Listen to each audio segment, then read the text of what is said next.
Hello and welcome everyone to Sonoma County CareerFest Technology Careers Panel. Today we're going to be discussing several different types of technology careers, both on kind of more the physical and manufacturing side, as well as on the computer science and coding side. We've got a great set of panelists here today, but first, before I get into all of that, I want to let you know, all you students out there, feel free to throw any questions you have in the Q&A function here on Zoom. At the end, we have Wendy Swanson from Sonoma Valley High School. She's kind of hiding in the background, helping with things. She's going to be going through those questions and pulling out some of the better ones to ask of our panelists here. I also want to thank Elizabeth Arntz from Sonoma County Office of Ed. She's also in the background helping run things today, so thank you. And I'd love to introduce our panelists. First, I am Brandon Jewell from the CTE Foundation. We also have here Hunyan Lee McDonald, who is the Vice President of Research and Development in Peripheral and Endeavor Business at Mechatronics. Hunyan, you know I'm going to have to ask you what all of that means at some point. We have Austin Conrad here, who's a manufacturing engineer at Max Machinery, Inc. We have Darius Carrier, who's a principal site reliability engineer from 2K Games. And we have Ethan Wild, who's representing the local Santa Rosa Junior College from the Computer Studies Department. Welcome, everyone. Thank you so much for being here. Appreciate it. The first thing that I want to do is ask kind of this real broad question. We already talked about how we have different types of technology careers represented, but I want to dive a little bit deeper into that. I want to ask, and this is, first I'm going to ask Hunyan, Austin, and Darius, what is it that you do? Maybe you can give a brief overview of what you do in your career. And then also, real quick, just how you got into that, like your education pathway into that career. Hunyan, do you mind if we start with you? Sure.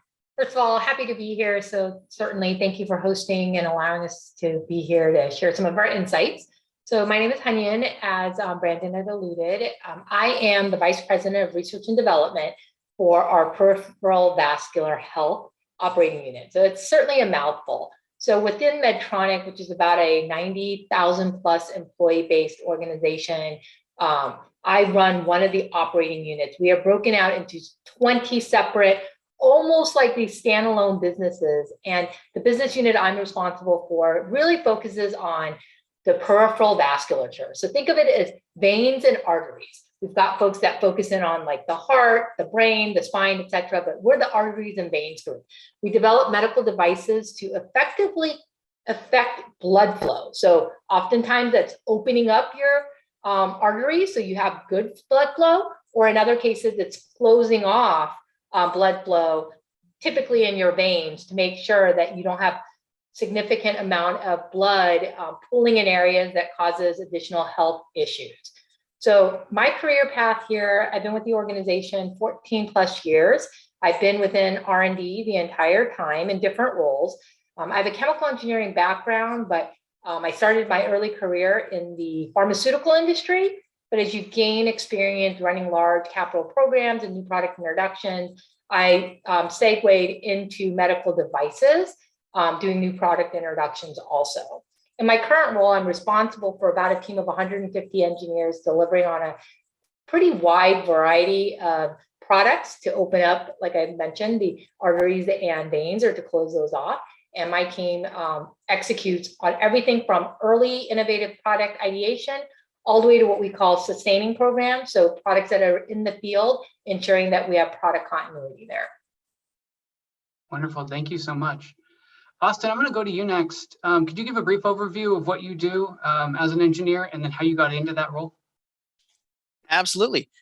So my name is Austin, and I'm working for Max Machinery up in Healdsburg, which, unlike Hunyan's Medtronic facility, is far, far smaller. I believe I make employee either 16 or 17. So much, much smaller. And effectively what we make are little meters that measure fluid flow. So what my particular role is providing manufacturing and manufacturability input. So if you want to make something and you want to go from making, 1 or 2 prototypes, and then you maybe want to make a few hundred in production, and then you want to go to a few thousand, certain things that you could get away with in those low volumes, you can no longer get away with in higher volumes. As far as how I got into this, I have been working here also for a much shorter period of time. I believe I'm on my 9th or 10th week.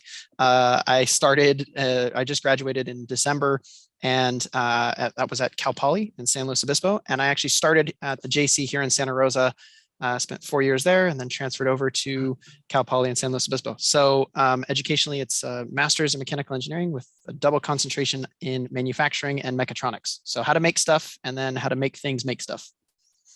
Very cool. And see, what I love here is that we've got 2 manufacturers, ultimately. One that is in medical device and, really kind of dealing with what's inside the body, right? And then you've got, and that's a very large company. Austin, you're working for a much smaller company, but making an instrument that is also incredibly precise, but just for a completely different purpose. I think that is really unique. Darius, I want to jump over to you because then we get kind of out of more of that, manufacturing and engineering side over to a more computer science side. So can you talk about what you do at 2K?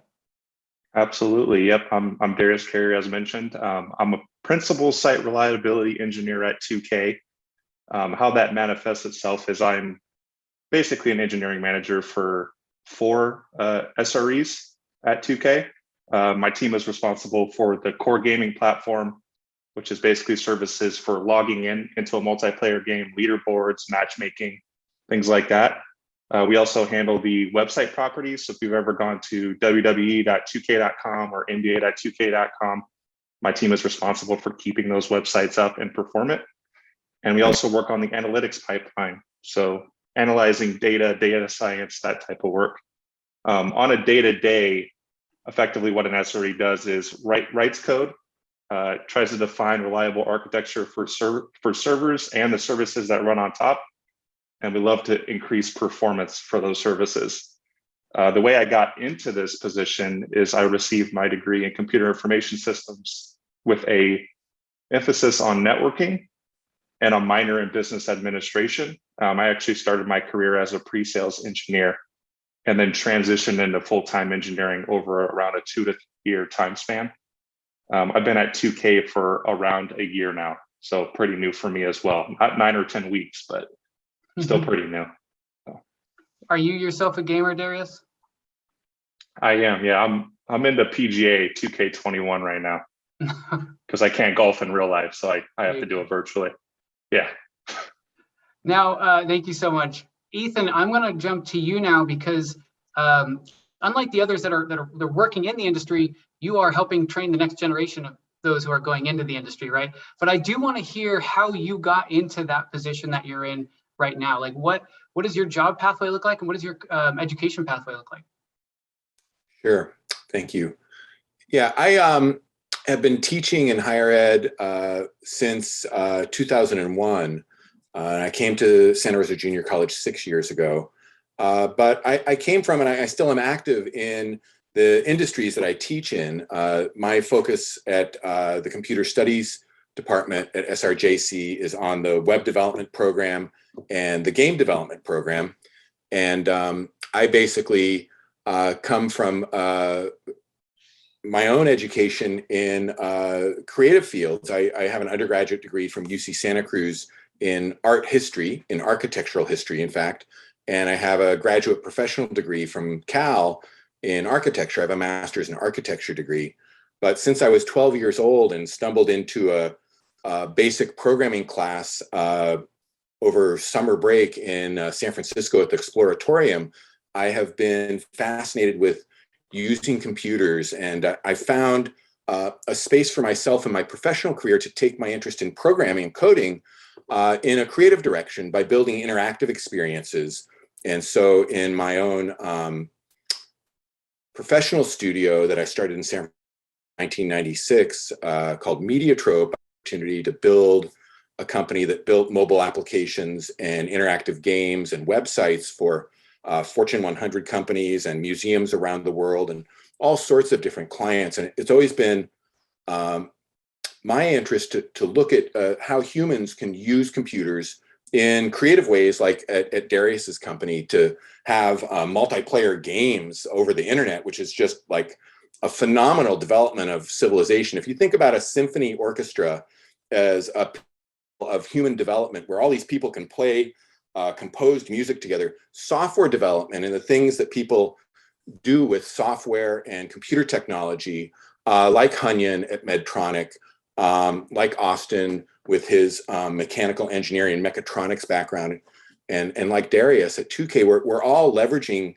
a diversity of fields, really, that we've been trained in sometimes as specialists, but we're working interdisciplinary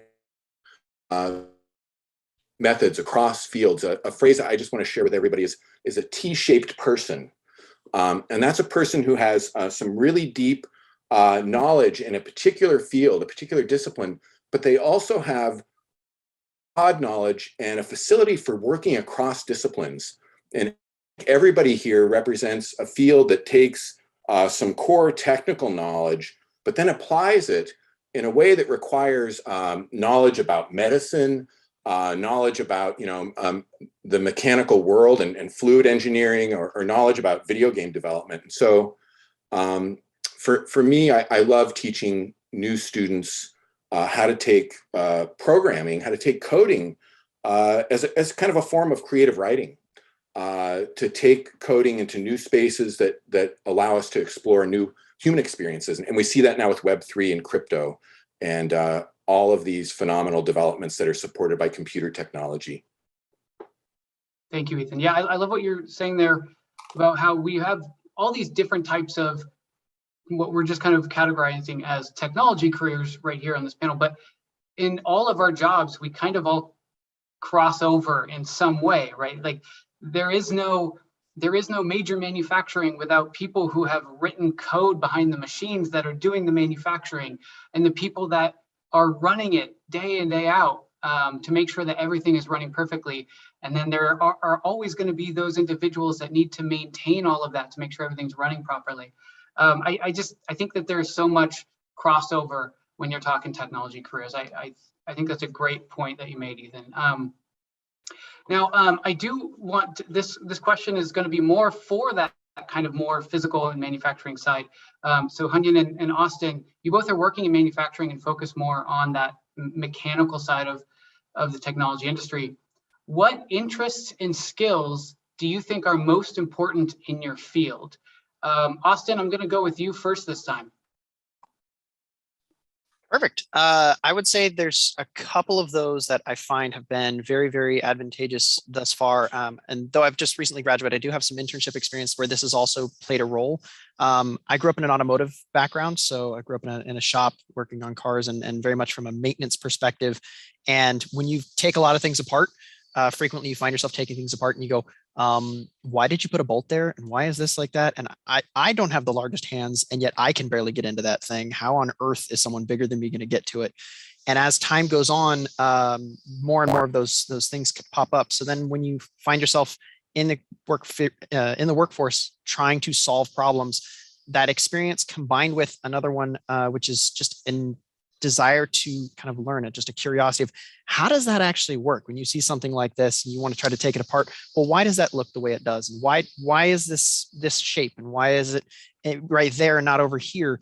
And that curiosity tends to manifest itself in more and more information that you can use to leverage to try and solve those problems. And I find that the combination of experience combined with the desire to learn and gain knowledge on those new experiences you come across is probably the biggest thing that I find success so far. Great, thank you so much. So to sum it up, it sounds like you're saying curiosity, basically, that drive to figure it out. And sometimes, especially when you're talking about engineering, that drive to not only figure out how it's already been done, but figure out how it might be able to be done better, right? Absolutely. Hanyan, how about yourself? Well said, Austin. For us, I can tell you that working for the healthcare industry, whether it's, Medtronic or, in my previous experience, fundamentally, there's got to be a desire for you to want to make a difference, right? In the industry that you're in, the job, there's probably never enough money or whatever it is that you feel value in from a monetary perspective for the number of hours and commitment that you make. So it has to drive from that level of internal passion and commitment and just an interest. So that's fundamental. We really are driven within our company by our mission, which is to really make a difference, right? How do we apply these engineering principles really in the biomedical engineering world to be able to do the research, the design, the manufacturing, and then ultimately the sales of this to ensure that we're alleviating pain and restoring health and extending life. That to us is something that's at the core. So at the end of the day, you want to put products out that's going to make a difference, and it's safety and efficacy is just table stakes. You don't even ever put that into question, right? Something you feel comfortable implanting in your own parents or leveraging within your loved ones. So having kind of said that in terms of that passion, then you have to bring the problem-solving curiosity that Austin talked about, right? As an engineer, that's what we do. We problem solve. And I think that's the fundamental skills that we come in with. The first principles of engineering, we always go back to that. As Austin kind of alluded to, in any situation you're going through and trying to figure out what worked and why, even more importantly, what didn't work and why, right? So you learn from those mistakes. In the early stages of design development, it is about iterations. You're going to have those failures, but you got to understand why something didn't work so you can address it and ensure that you've got predictability moving forward. In this day and age, it doesn't matter what industry you're in, there's always this balance of go as quickly as you can, but you want to be able to predict, the solid performance that you're going to get. So the old days of designing, building, testing, so right, build it and break it, doesn't work on its own, right? Because they tend to be slow. It takes for us sometimes a quarter, several months just to get parts in order to do a prototype. So balancing the design, the build, the test, which is still required because there's something fundamental about breaking something and having something in your hand. But how do you leverage those predictive engineering and modeling tools that you learn in school to supplement to be able to have faster cycle time in your development process? And then finally, I think Austin alluded to this with the usability. The importance of understanding what needs you're trying to solve, right? The user need, and that user could be, someone who's going to use the product that you're designing here, or it could be a supply chain person along the way. What are those people's needs? And then at the end of the day, matching that up with what are the use conditions? How is this product going to be used? And understanding that will give you the boundaries to be able to test to make sure that you're not going to have, failures out in the field. So, and then fundamentally, what doesn't give is you've got to bring the critical thinking skills, which is the foundation, which hopefully your education will set the bar for that and you will continue to build. And then through coursework, but then through real life experience, you will gain the domain expertise. You cannot substitute, those two things that you've got to bring to the table as table stakes. It's myself, I work at the Career Technical Education Foundation, and Career Technical Education is all about that experience, right? The hands-on learning. So you're speaking my language there. Thank you so much for pointing that out. I think that is incredibly important for anyone. Particularly. Can I add one more thing? Yeah. Brandon. So before I go on, I think one of the things I really preach with my team is product development or manufacturing, whatever you want to put in, in terms of that word, because product development is from innovation all the way to the end of setting a product. But product development is a team sport. And I think a lot of you guys have hit on it before where it's cross-functional. I think Ethan kind of talked about that T, the breadth and the depth. You may bring your domain expertise, which might be the long part of the T, but the breadth of it, the more broad you are educated on the cross-functional nature, whether you're R&D understanding quality or reliability or the regulatory landscape or whatever it is, the better you end up, being a team member. But that communication skill, the collaboration, and the ability to work with others to address these things together is something that you can't lose sight of. So ultimately, going back to that team sport element. Thank you so much. Ethan and Darius, I'm going to jump over to you. Ethan, I'll start with you this time. When we go over toward more of the computer science, coding side of things, what do you think are some of the most valuable skills to have to succeed in that industry? Sure. To tie back into some of the things Hanyan was just talking about, I think curiosity is a fundamental aspect of people that are successful in technical fields. the idea that you have to go through exploration, sometimes research-based, and you have to experiment, you have to do iterations, to borrow another word from what Hanyan was saying. You have to be prepared to take small steps and test your ideas. A willingness to be curious and to fail and not feel defeated by short-term small failures. It's a learning experience. I think a phrase a lot of my peers use, is popular in higher ed these days, is a growth mindset, right? Don't feel defeated by experiments that don't yield the expected outcomes, but rather see what you can learn from them and move forward. So curiosity is one aspect of that. Empathy, I think, is another critical characteristic of people that are successful in human-centered technology, like product design that uses technology, like software and games that use technology.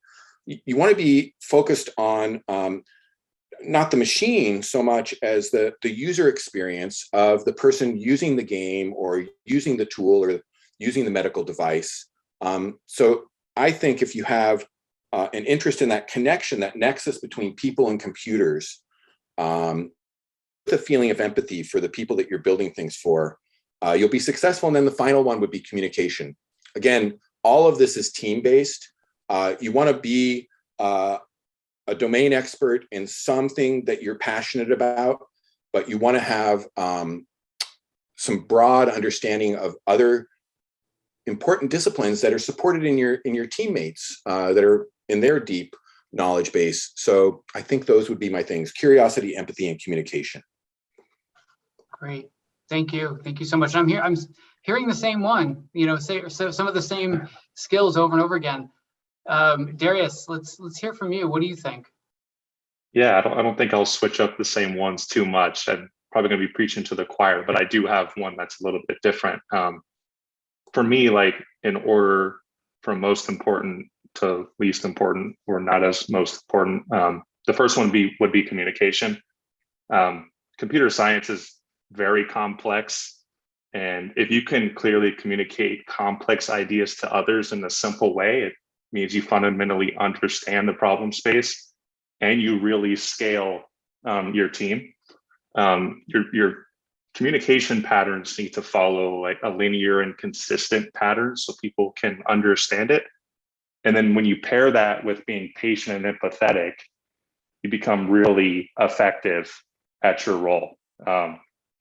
So communication is my first big one. The second one is being inquisitive or being curious, because it relates back to computer science is complex, right? So you're rarely going to understand things when you first start looking at a problem. A large subset of the work that my team works on is rote or automated. We don't really have to think about it. The other 10 or 20% is very difficult, like things around performance optimization and trying to hunt down difficult bugs. That takes an inquisitive mind, and that, I think Ethan hit on it. It takes a growth mindset, so you're not defeated when you don't figure it out after the first couple hours, right? It also could be very rewarding. Those are kind of the two strategic human ones that I would mention that are very important. From a more tactical perspective in education, I think computer science fundamentals are extremely important. But everything is abstracted in 2022. Like that, we have cloud computing where you just click buttons and everything kind of just works. You have JavaScript frameworks, different programming language frameworks that kind of abstract away all the complexity away from you. But what that effectively means is you don't understand how anything works, which could be a problem, right? So understanding how operating systems work, how code is compiled and executed will give you a leg up, I think, over other individuals who do not understand those things. Because at the end of the day, the frameworks and the specific programming languages can get you in the door, but they're less important long-term because everything comes back and runs on top of those fundamentals. So I think those would be my three. I want to point something out. When I'm asking about skills, you all started with what would be called soft skills, or sometimes people call them transferable skills, because they're those skills that are not specific to a particular industry. They're the skills that will make you succeed in no matter what industry you're in, right? I'm going to put something in the chat here to everyone, all the students that are watching, because I kept hearing over and over again from you all some of the attributes that are listed on what's called the Sonoma County Portrait of a Graduate. And now that is just a list of attributes or skills that we as a county and thousands of community members and business people and members of the just overall education community have all put their say in and said, hey, these are the key attributes that we think are important for any graduate to have out of high school in order to succeed on whatever comes next, right? And I kept hearing you guys mention things that I recognize from that Portrait of a Graduate. And I just think that is so key, that what is some of the most important stuff is not necessarily the technical side of this of the skill set. Those can be taught right on site. It's those soft skills that you have to make sure are ingrained in you before you go into any job. So thank you all for that. Ethan, I'm going to actually jump right back to you and ask you a little bit more specifically, all of those skills that we mentioned, what are some of the ways that the Santa Rosa Junior College, one of our local post-secondary institutions here, can help people learn those skills that we just talked about that are needed to enter into any industry? Yeah, I'm really glad that that you invited me today, Brandon, because I feel like I have a chance to talk to the local high schools through this channel. And I want to emphasize to high school students, and I'm sure the instructors already know this, that you have an opportunity to get transferable college courses under your belt while you're a high school student through the Santa Rosa Junior College without any enrollment fees. There are some amazing opportunities to start to explore maybe some of the fields that you might venture into after you leave high school by entertaining sampling of courses from the junior college. Junior college offers many of our courses in asynchronous online formats, meaning you could tackle them outside of the regular school day. We also have face-to-face classes that might accommodate folks that like to meet in person. In my department, which is known as the Computer Studies Department at the Santa Rosa Junior College, we have a huge diversity. I just shared them in the text chat here in Zoom of different specialized programs around computer technology, everything from learning about drones, which are all computer-based technology, to fundamental software packages like the Adobe software suite, to networking security related to some of the things that Darius talked about, 3D printing that helps facilitate some of the things that Hanyan and Austin work on to conceptualize and to prototype their ideas. And at other places in the junior college and other departments, we have 3D modeling and a Mechatronics program. So a really wide diversity of opportunities to encounter some really sophisticated technologies that are available out there in the world today, with the guidance of some really expert faculty and some expert practitioners with some of these technologies. So I hope you'll come and try out some of our courses, and I really encourage students to think about trying their first college course as an online class through the junior college. You can really discover whether your interest carries you into some of these fields of technology that our panel have spoken about today in their own personal careers. Austin, I'm actually going to jump over to you because you had mentioned that you went through the Mechatronics pathway there at the SRJC, right? Did you say that? Not quite, but I was actually glad you did jump over because I did want to add a couple things about the JC. So that works out beautifully. Yeah, I just think that Mechatronics is one of those things. Ethan talked wonderfully about more of that computer science side, but they do have a great Mechatronics aspect to the SRJC, but like a lot of people might not know what Mechatronics is. Yeah, no, not a problem. So I will say this regarding the JC, and for those of you that are curious, I am 26 years old, so I might seem like I'm a ways off from a high school graduate, though I did just graduate with my master's, so it doesn't feel like I've left education because I'm only just now leaving it. And I also remember being in high school and everybody always saying the classic thing of, oh, well, if you're not sure where you want to go, you can just go to the JC. And then the other classic thing you would always hear is, oh, we have one of the best JCs. It really is phenomenal. And having not gone to a university, and that whole idea of kind of experience and ability to understand how that translates through. If you've never taken college courses, you likely don't really know where the caliber of the JC falls. And I can tell you unequivocally, after spending 4 years at the JC and then transferring to Cal Poly, the academic integrity of our Santa Rosa JC is orders of magnitude above that of the four-year institution I went to following. And I can tell you that is a pretty common trend amongst most. On top of that, offered at a fraction of the cost, if not free, as was mentioned by Ethan at the high school level. And one of the biggest ones that I appreciated about it is the attitude that they had was, we are here to try and provide this information to you, and it is up to you to, if you want it, we will help you then, 100%, but there is no hand holding to force you through it. If you don't want to be here, there's the door. And the best part about that is there's so many opportunities for you to learn, and going forward, some of that hands-on experience. So I'm not 100% sure what their mechatronics coursework is, but what mechatronics effectively is the merger between coding and robotics. So if you want to try and make something move and do a thing, and I've got an idea for a widget, and I want it to do something or other, that's kind of where mechatronics comes into play. But also some of the really fun stuff going to the idea of, again, I got my degree because I like to make stuff, and I wanted to learn how to make things that were outside of the realm of your average tinkerer. And so I wanted to be able to do things like, I can take CNC classes and I can machine a custom shift knob for my car, or I like to climb, but climbing holds are really expensive. So how about I get a CNC router and I machine my own wooden climbing holds, so that way I can build one for my wall in the backyard.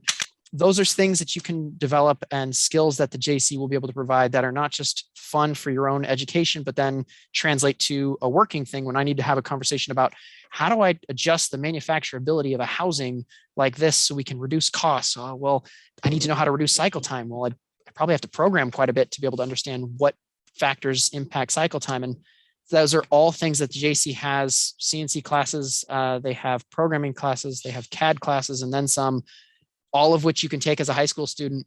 And the instructors, again, provided you show up with a curious mind and a strong work ethic, willing to put work in and acknowledge no one's going to sit here and hold your hand, but they will give you every bit of help that you need to succeed. It's the best resource right around the corner. Thank you. Thank you so much. Out of everything you said, I think it was all great, but the thing I noticed is that you need to clean your desk. How many random things did you just grab and start pulling up? I'm like, where do you have the space for all that? I do want to ask, I'm seeing that we don't have too many student questions right now. So I do have one question that I'm going to add in before we get to that. And Hanyan, I'll start with you this time.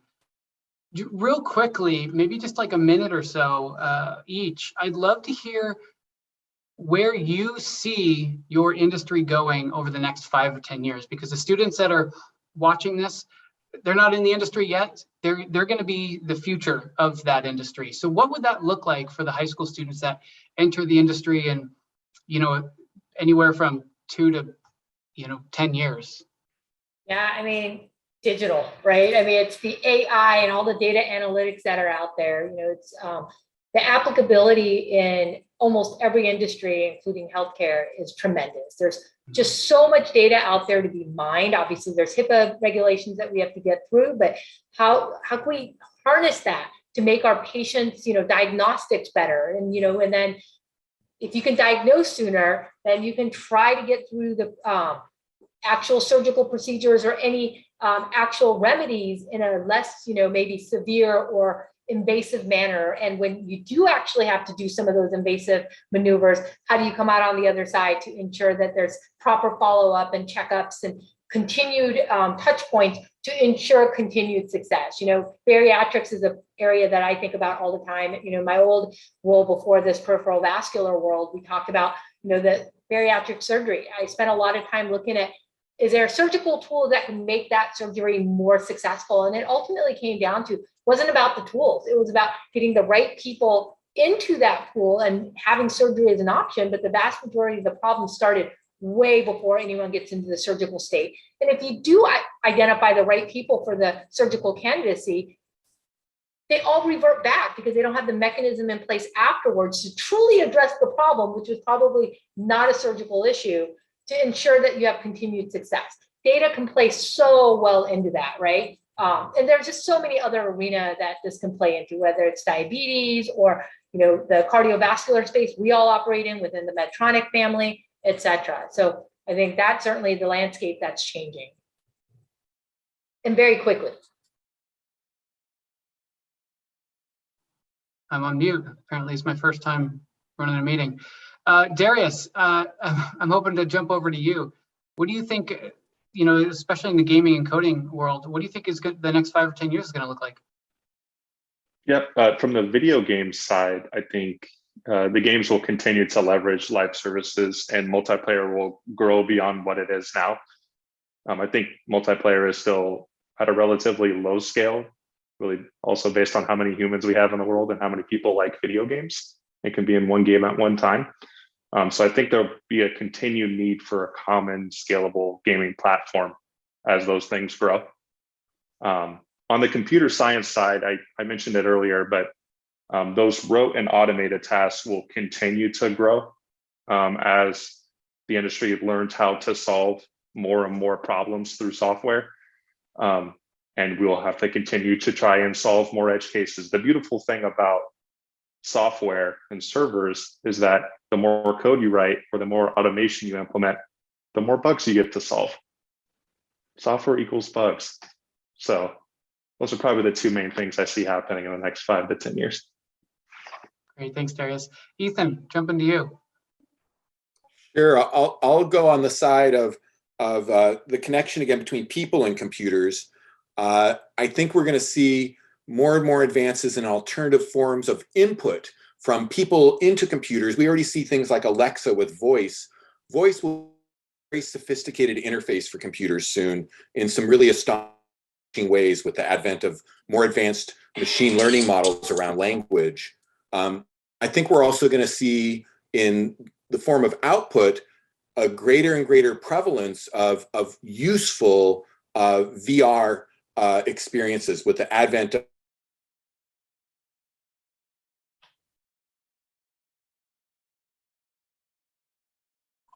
I think we lost him. Is it just me? No, we lost him. Frozen? Okay.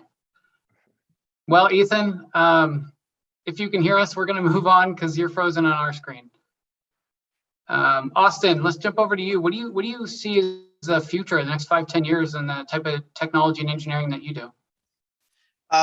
Definitely actually kind of the opposite of what the trend has been for the last several years. So a lot of people have thought of manufacturing within the US especially as being a sort of dying trade, and that is primarily a result of kind of poor manufacturing practices. So one of the advantages with technology moving the way that it has is if you decided you wanted to manufacture, for the record, I did have some of this junk as just demos. It's not all just because I got a super crazy desk, but say you want to manufacture something like this and you decide to go about it with the mentality that human labor is relatively cheap. And so you're just going to kind of somewhat program the part, get her done, and a machine can machine this in say 25 minutes. Well, if I just assume 25 minutes is as good as this machining operation will possibly get, and you have a machining hourly rate of $70 an hour, that's a pretty darn expensive part just on the machining costs, not to mention the overhead and everything else. But when you start to develop your programming skills, you start to work with better tooling vendors, you really start to have an intelligent approach to the manufacturing process, you might be able to get that cycle down to something like 3 to 6 minutes. And all of a sudden that part goes from costing say $40 in time down to $3 or $4 in time. And what that means is it goes from overseas manufacturing to onshore. The other thing we're seeing, we saw a huge part of it with the pandemic, is supply chain management. And that becomes even more critical depending on the industry and what you have going on. A lot of Department of Defense stuff has 100% US based supply chains for this exact reason. So I actually have seen a lot of companies make a dramatic shift of, no, we can actually compete within the US to build things and make things. You just have to do it intelligently and not try to rely on brute force as your method to get to the finish line. If you're going to try and rely on brute force, yeah, overseas cheap labor is going to outwin that every single time. But if you go through school and you really work towards optimization and efficiency, and kind of going along with that sort of curiosity of just how fast can I really push it? And maybe that means you run some tests and you go till an end mill explodes and you go, oh, look at that. That was the limit. Okay. Back off a little bit and run in there. So I definitely see a lot more manufacturing, and if anything, it becomes a lot of the fun stuff. Okay, how fast can I go, and where can I cut corners, and how can I make this better, faster, cheaper? That's kind of a machining racing, and that goes for all manufacturing processes. Wonderful. Thank you so much, Austin. So that was kind of just an added question I wanted to ask. I appreciate all your answers, but I do want to get to the student questions by having Wendy. Hey, Wendy. Wendy has been monitoring some of the student questions. I know we haven't had too many. Is there any in particular that you want to ask of the panelists in these last 5 or so minutes? Yeah, there's quite a few questions about different games, especially Elden Ring, but we won't discuss that right now.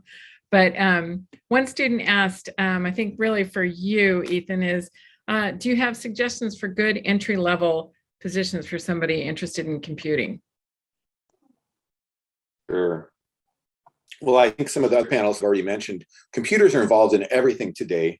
So if you have a passion, you can take it with a particular interest around how computers intersect with that discipline.